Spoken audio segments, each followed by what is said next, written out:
24th.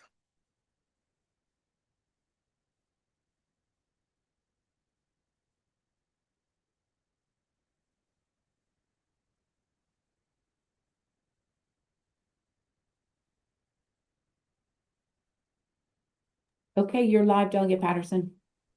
All right, thank you very much. Good afternoon, everyone, and welcome to the Gaming Subcommittee hearing on House Bill 295. I'm Delegate Edith Patterson, and today we will have, this is a discussion regarding the House bill. And in addition to the members of the subcommittee, we will also have in attendance individuals and stakeholders associated with this bill. Again, it's a departmental bill, and I'm going to ask George Butler if he in turn would start off with a summary of what the bill is designed to do. Thank you. Thank you, Madam Chair. House Bill 295 is a departmental bill. It would prohibit a person from operating, conducting, or promoting an interactive game in the state. The bill requires an applicant for or a person holding certain gaming licenses to annually report any business relationship with others that are known to support, operate, conduct, or promote those interactive games. The bill would also prohibit Lottery and Gaming Commission from issuing certain gaming licenses if an applicant or any of the applicant's affiliates knowingly accept revenue that is directly or indirectly derived from certain sources. Likewise, the Lottery Commission is prohibited from allowing those licensed persons to commence or continue operations if the commission determines that the person or the person's affiliates knowingly accept revenue that is directly or indirectly derived from certain jurisdictions and would be forced to revoke the license.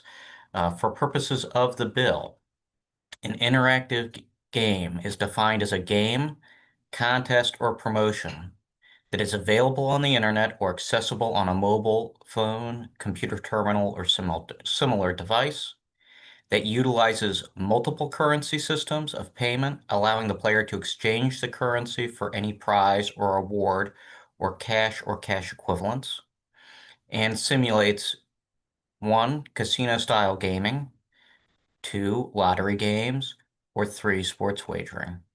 It does not include a game that solely awards non-cash prizes.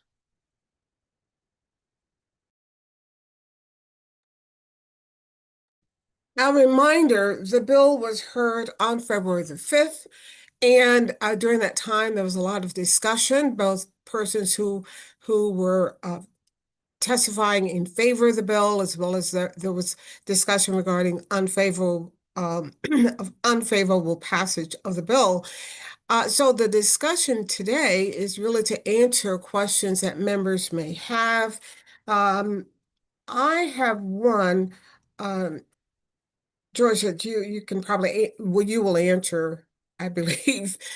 In doing the research, I wanted to know if there were other states that offer a bill comparable or similar to what we're trying to do here, because again, this bill is trying to close a loophole. So when you think about the number of casinos and gaming bills, et cetera, that exists, Maryland is just one of several that's trying to do this. So offhand, do you know, or specifically, do you know of any other state legislation that has sponsored something comparable to this? Yes, multiple states have taken action in the past year regarding online sweepstakes games and to ban those games. I do not have a specific list of jurisdictions currently that have passed, but if you give me a moment, I can research that quickly. Okay. Delegate Patterson, Delegate Hartman has his hand up. Um, is he going to answer that question, or is it a new question? If not, let's finish this one, because some of the sponsors or stakeholders may know that answer. I shouldn't have put George on this spot. So I see a hand of I thought I saw someone who wanted to answer that. Brad Rifkin's hand is up. All right, Brad Rifkin. Kara, would you let him in, please? Yes, he's in. I'm Thank here. you. Thank you, Madam Chair. To answer your question, there are 6 states that have bans in effect: Montana, Nevada, Louisiana, Connecticut, New Jersey, California, New York. I think one of them, there was an issue, may have had a veto. So it's 6 currently. And there's several states that have pending legislation and numerous states that have done this through cease and desist, but their regulator and AG have more power to enforce than the state of Maryland. All right, thank you for that. Yep. All right. Delegate Hartman, you have a question, please. Thank you, Madam Chair, and maybe Brad can answer my question as well. And hopefully you're having a better day, Brad, than Friday. So I went home, looked at the game I've been playing for years or whatever, and there is that dual currency. So you can see if you buy, the free tokens underneath, there's so many poker chips and things of that nature. But until this hearing, I had no knowledge of that. What do they do? How do they advertise or promote the second tier, the dual currency? Because I've never seen anything in my life pushing me to do that so that I can get some better prize or real prize. Well, I know Jen Beskid's here from Lottery. She may have some visuals or a better answer than I will, but I know that when you sign up and you can play these games for free, right? You are given that ability, and I'm sure that from a marketing perspective, not only do you get free tokens, but you get some sliver of a sweepstakes token when you sign up that's of cash value, but you didn't put money in. When you put money in and you, let's say, put $250 into the game, and you get 2, free tokens, but you also get, as part of this multiple currency system, which is outlined in the bill, you get $250 worth of sweepstakes tokens, which you can play on their casino. That's the issue. Once you're putting money in, getting real dollar value and playing the game and either getting money out or losing the money, that's internet gaming. So Jen, I know Jen's here from Lottery, and they could probably give you a better answer as well. Thank you, Brad. Delegate Hartman, if I can just summarize, the question that you asked is, how do you become aware that you have the option to play with this dual currency? Correct. I've never seen any type of advertisement or whatever saying that if I put money in, I not only get these, free play coins or whatever, but there's also a second currency, whereas these tokens have more meaning and could result in cash prizes. I've never seen anything educating me or pushing me to that. If it wasn't for this hearing, I would not have had any knowledge of that second currency. So I just want to tell you that on camera with me is Michael Eaton, who's also with our gaming here at Maryland Lottery and Gaming Control Agency. In response to your question, I'm not sure what your settings are, because when I go online and I look at any of these games, or I play some of my favorite games that don't involve a dual currency, there's always advertising through the games themselves, even for competitors to these games. You'll also see many videos on YouTube, any kind of social media, Facebook, Instagram, TikTok, any of those. You're constantly being inundated with ads that are encouraging you to go on and play these games. Now, it might not specifically say you get sweeps coins or gold coins or any of the other currencies that are out there, but you might have seen the ad where the woman is pregnant and she can't pay for a thing of milk in the grocery store, and somebody comes on and says, play Bingo Blitz, and all of a sudden she's winning $40 or $80. And I know the games I look at are constantly inundated that way, and where I see them the most are in-game play, social media, and on YouTube and other videos like TikToks.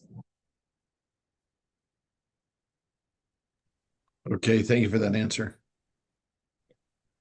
You're welcome. All right. Are there other questions of members? Buckle was next. All right. Delegate Buckle. Thank you, Delegate Patterson. I Sure. guess my concern fits on both sides of this issue. I don't really like the language in the bill, in all honesty, because I think it could be interpreted too broadly. But I also don't like the proposition that we do something that allows what I would call, maybe I'm too simplistic about this. I don't really like social media. Don't spend a lot of time on it, and I don't gamble online for anything really.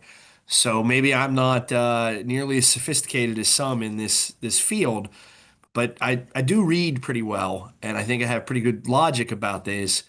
And it seems to me that what we should be shooting for is gambling is I paid money in and I wager that money to win money in a game that is not a game of skill. It's defined as somehow as a game of chance.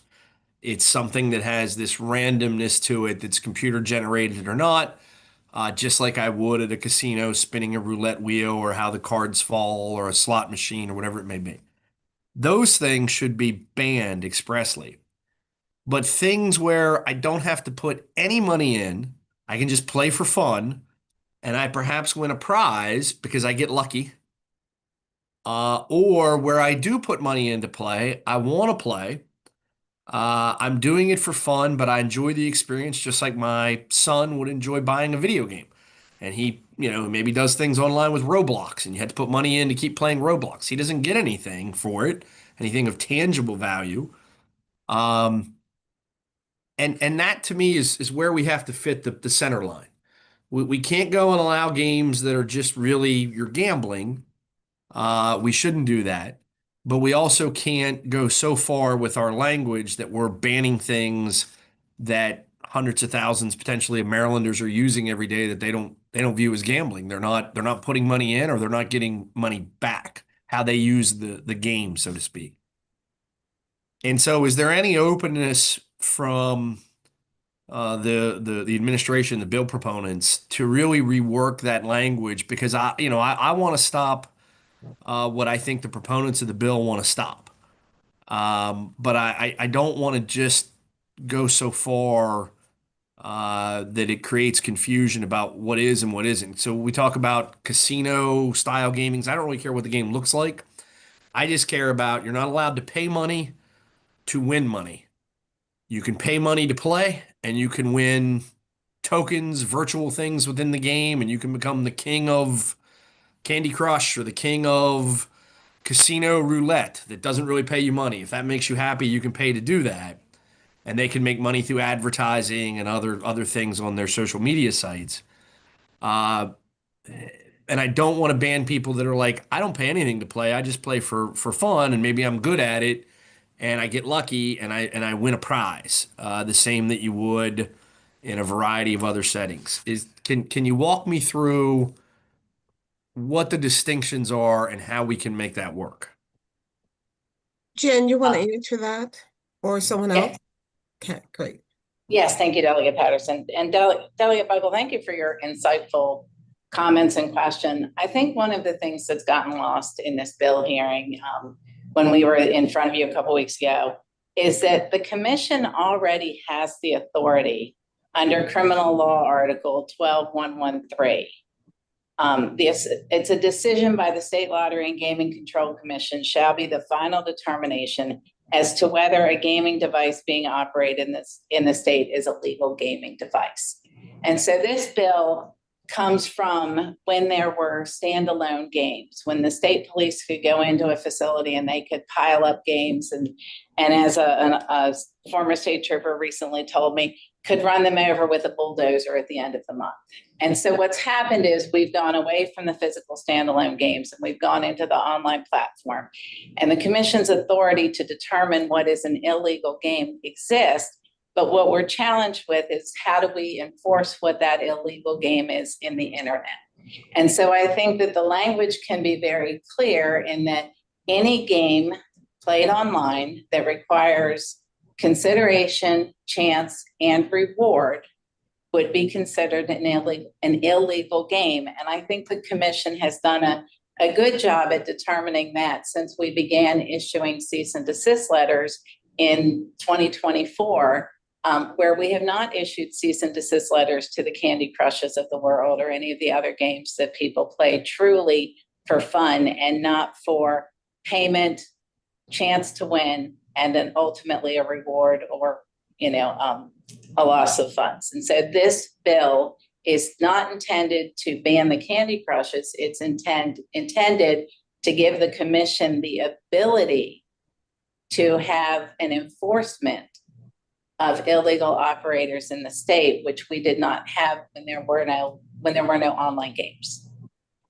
And I appreciate that. And I don't want to monopolize the conversation. And like I said, I want you to be able to get to people who are doing something. I'm just looking at the bill. 12115 3I sub 2 utilizes multiple currency systems of payment, allowing the player to exchange the currency for any prize or reward or cash equivalents.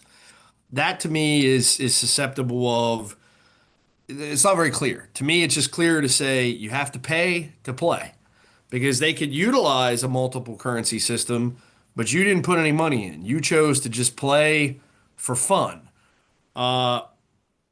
So that to me is problematic. And then really, subparagraph 3 defines that the only ones of these pay-to-play games that are going to be expressly rendered illegal are if they simulate casino-style gaming, lottery gaming, or sports wagering.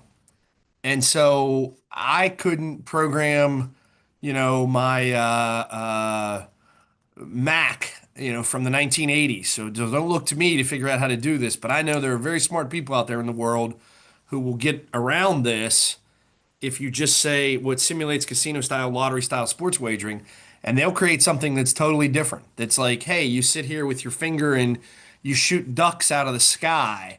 And if you hit 55 ducks, you win the award, and you get whatever. And then we'll find out that there's an algorithm that basically, a blind lady could hit all the ducks because just if you hit the button enough, the ducks go down. If you buy enough tokens, the ducks all die. And so that wouldn't be casino style gaming, it wouldn't be lottery gaming, and it wouldn't be sports wagering, and it would have the same practical effect. I pay and I win money, or I don't pay and I don't win any money.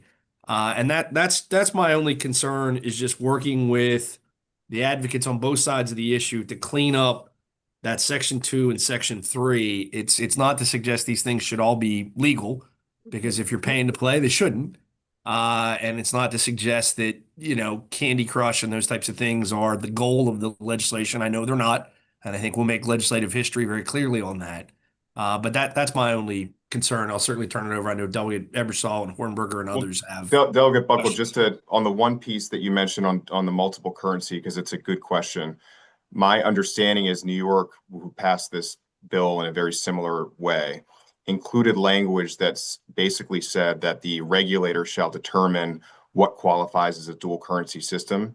You could do something like that and add that provision, and you have lottery telling you now that they have no interest in going after the Candy Crushes of the world.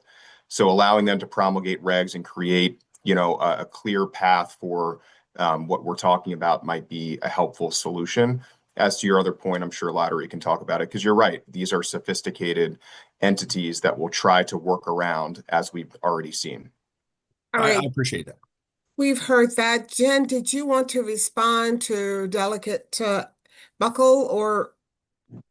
I thank you, Delegate Patterson. Just very quickly, Delegate Buckle, one other thing we could consider is under 12115, C Roman numeral 2 or A Roman numeral 2. Interactive game does not include. We could put in interactive game does not include any game that is free to play or something like that. We could certainly work with amendments and send them to you.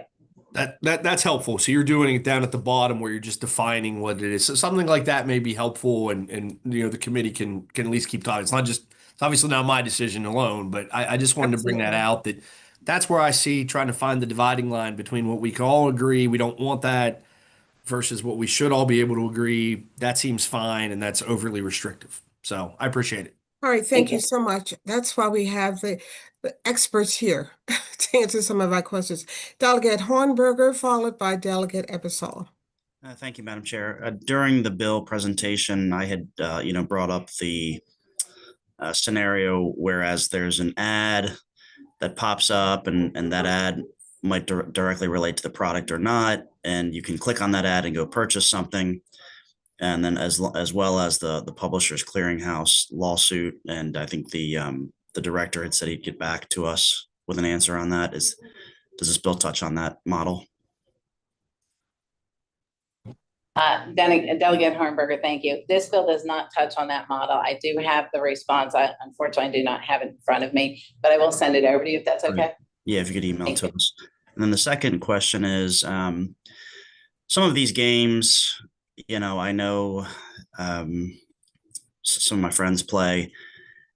They're extremely competitive, and the winner gets some bragging rights or some bravado associated with it, but they're basically paying to enhance their performance on these multiplayer games. They get nothing in return other than to be able to say I'm the best this week or this month. And I think there was a scenario brought up where the best of the best might go on to participate in an in-person, championship or something along these lines, and there may be prizes there. So could you talk to sort of this maybe 2, 3, 5-step process, whereas I'm paying to be a better player, but after 8 or 9 months, I'm now in a tournament and I'm winning something. So could you speak to that? Absolutely, Delegate Hornberger, and Mike can jump in at any time. But again, we're talking about consideration, chance, and reward, and you're describing a multiplayer game that is skill-based. This bill is not looking at doing any enforcement on skill-based games. Those are games that you enter on your own. There is no consideration, so no money up front. And then once you have removed that obstacle, how far you advance is not necessarily based on chance. It's based on your ability to take out, I think Delegate Buckle in that testimony talked about Clash of the Clans or something like that, that you have the ability to take out other players who have their own clans. And then ultimately, there may be an opportunity for a tournament. But again, if your tournament entry is not based on consideration and chance, at this point, you haven't met any of the criteria that we are using to determine if a game is illegally operating in Maryland. So those games would not be impacted. Thank you. You're welcome. Okay. Delegate Ebersol. Thank you so much, Madam Chair. Mhm. Two things occur to me. One is that, first of all, the idea that we would chase games away from Maryland, if they are indeed in violation of the dual currency concept, and they're still making money by putting ads up and things like that, they could certainly change their model, couldn't they? I mean, they could restructure themselves so that they're not doing dual currency, but they still have a fun game for people to play. I don't know if anybody wants to answer that or if that's sort of rhetorical in nature. The other one is, do these companies, the ones especially who are doing dual currency, are they participating in any problem gaming help for people who are involved? I think good question, Delegate. I think they testified that they've got some internal mechanism, but, I represent the Horseshoe in Baltimore. I know there are other stakeholders who represent, licensees here in the state, and we are subjected to all of those requirements and many more. So the idea that these folks saying they're self-policing while also not paying taxes to the state and generating money for the Education Trust Fund and all the things that we care about, I think that's really a significant issue and why this bill is so necessary. Thank you. Thank you, Madam Chair. Well, thank you. We have 2 questions or comments from the advocates, Lloyd Melnick, and then followed by Sean Ostro. Thank you. I just want to address actually a couple of the questions that the delegates asked. In response to Delegate Buckle, actually, none of our players are, so we are a social plus operator, which is being referred to as sweepstakes, where you can play with what, again, is being referred to as the dual currency. More than half of our players actually never make a purchase. And in addition to that, you never purchase these sweepstakes tokens. So I do want to clarify that you're not purchasing and playing with a second currency.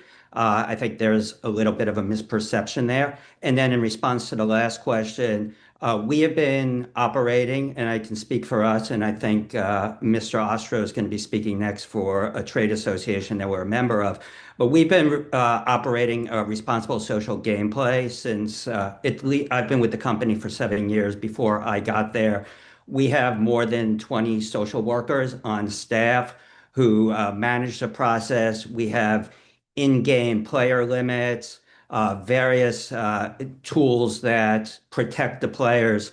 And while we're not regulated, though we want to be regulated in Maryland, we actually do operate under EU regulations as the Malta Gaming Authority, an EU regulatory body, has set up a regulatory process for social plus operators like ourselves. And Thank Madam you. Chair, if I may, because it's in Oh, response please. to that. Yeah. Absolutely, yes. I think the point remains that that's voluntary. And maybe you're a great player, but we, without this, we really don't have a guarantee of that kind of thing from you. We appreciate Agreed, and, what and we your would concept- actually prefer to have some regulatory framework put in place. Thank you. All right, thank you. Mr. Ostra? Thank you, Madam Chair. So I just wanted to touch on what Lloyd already did to some degree. Please identify your organization. Yep, apologies. So I'm with the Social Gaming Leadership Alliance. So our members include VGW, which Lloyd is a representative of, as well as 5 other US and European-based online social plus type games, which, as Lloyd mentioned, is kind of like the dual currency, no consideration, free to play social games, some of which are casino themed, some are not.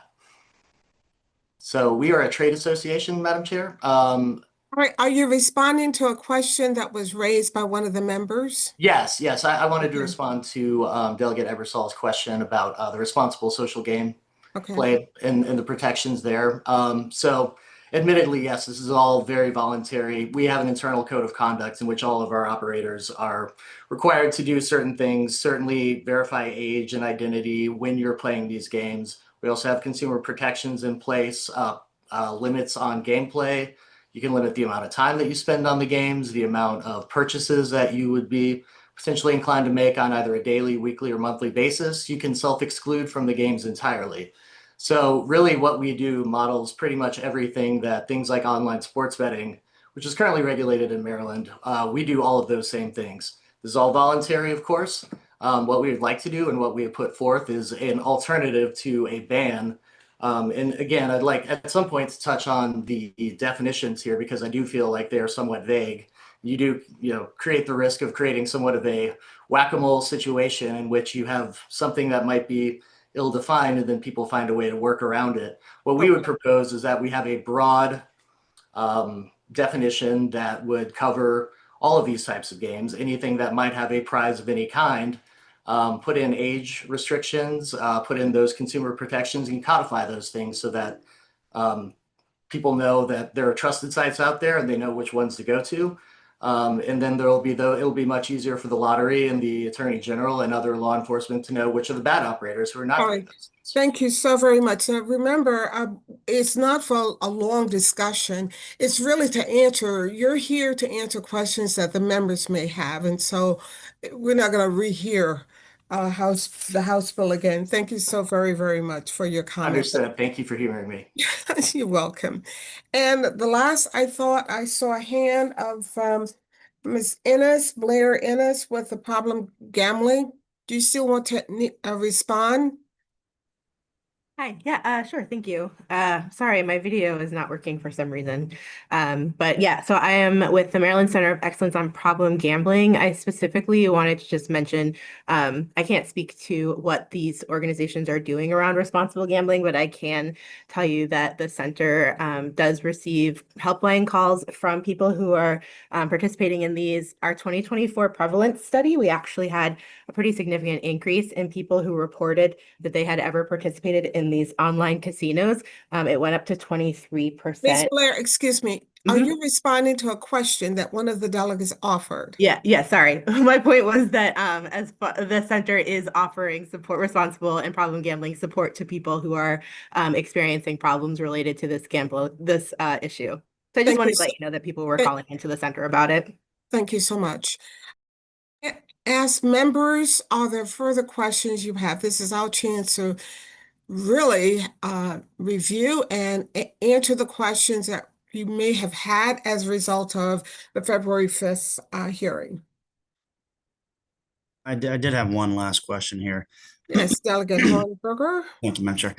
It seems to be two sort of split schools of thought here. One is a prohibition, and then the other is a regulated space for these operators. So has there been any fiscal scoring on the prohibition versus continuing to allow these operators, albeit regulated, to continue? If I may respond to that.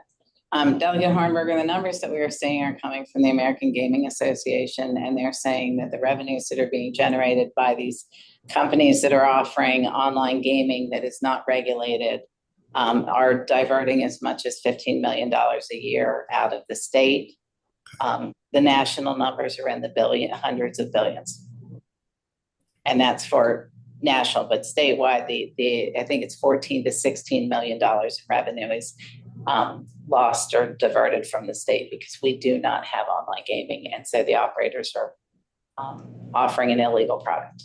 So is the conclusion in the fiscal note that we'll see an increase commensurate to that? That's I guess what I'm trying to get at. What is the fiscal impact of the bill if it's implemented? So the actions that are being taken have only been in the past couple of years. We are aware of one potential study that shows where another state has had success in diverting revenue back to the state because of the bans that we've done, but I don't have the numbers to give you at this time. Okay, thank you. It's a great question, Delegate. And I would say if the committee wants to move forward with something, they move forward with what you've done the last 2 years, which is authorizing internet gaming. So that way, if these folks want to participate, they can submit an application to participate like everybody else.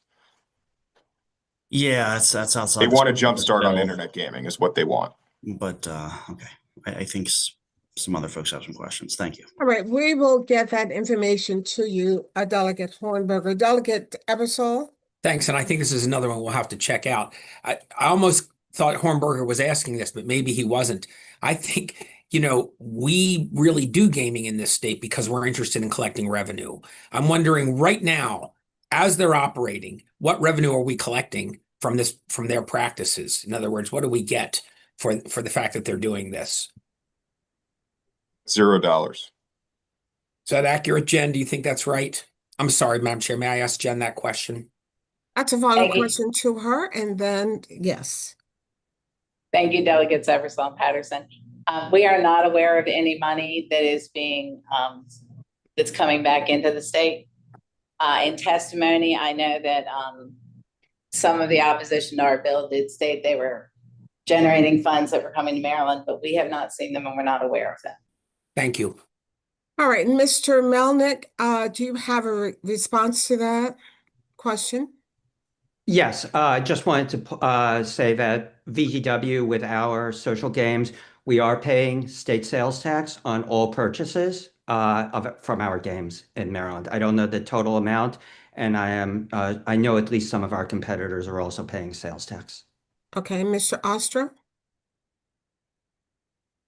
Thank you, Delegate. I would just add to what Lloyd said that yes, while some of our members are currently voluntarily remitting sales taxes to the comptroller, there is a wide array of various companies out there that are currently not paying those taxes. One of the things that we would propose is that we clarify that so that everyone does indeed pay those taxes, which would be about $18 million in net to the state each year. All right, Madam Chair, if I may. Yes. I just want to point out that 6% is well below any other taxing rate that we have for any other gaming or sports wagering that we have out there. VLTs are taxed at 40-50%, depending where they're being done. So that's nice that 6% is coming in. I think it's well below what we like to realize from gaming. All right. Mr. Melnick, is your hand still up? Okay. I want to thank you for your discussion, and if you have follow-up, please let the committee know. And there are also some forwarding information. Please send it to the committee. And if there are no other discussions, I appreciate George Butler for being here and for all the advocates and stakeholders for your courtesies and your thorough responses. Thank you, Madam Chair. Jen, you have your a statement you'd like to offer? Just quickly, again, thank you, Delegate Patterson. Thank you for allowing us to participate. We will have amendments over regarding the conversation we had today. Thank you so very much. All right. If not, we wish you the very best, and I'm sure we'll be seeing you later on. Thank you again for being with us. Take care. Thank you.